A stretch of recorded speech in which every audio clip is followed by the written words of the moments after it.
गोय सरकाराच्या वतीन आणि आदरणीय गोयचे मुख्यमंत्र्याच्या वतीन जी एप्रेंटिसशीप स्किल ट्रेनिंग जी आज येवजण स्कीम मुखार हाडिल्ली आसात तातूंत आजच्या युवकांक जे शिकिल्ले आसात सवरलेले आसात जांकां प्रॅक्टिकलिटीचें ज्ञानान भर जर पडपाक जर जाय जाल्यार अशे तरेची ट्रेनिंग ही खूब म्हत्वाची आसा. दुसरी एक गोष्ट ऑलरेडी आदरणीय आमच्या गोंयच्या मुख्यमंत्र्यान म्हणिल्लें आसा की पास आउट जाल्या नंतर किमान 2 वर्सांचो अनुभव जशे कंपनी किंवा फॅक्टरी ज्यो आसात तशे विचारतात तसो सरकाराच्या मळाचेर सुद्दां असो तरेचो अनुभव तुमकां खूब गरज आसा.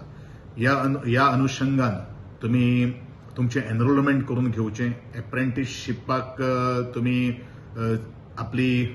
स्कील वाडोवपा खातीर तुमी एनरोल जावचो अशें एक म्हजे वतीन तुमकां सगळ्यांक आजच्या युवकांक जे शिकिल्ले आसात सवरलेले आसात जे ग्रॅज्युएट जाल्ले आसात इंजिनियरींग केल्ले आसात किंवा ITI केल्ले आसात आनी जे जे आमी क्वॉलिफिकेशन दिल्लें आसा त्या प्रमाण तुमी एनरोल करून घेवचो अशें म्हजें समस्त गोंयच्या आजच्या तरुणांक एक आव्हान जावन आसा.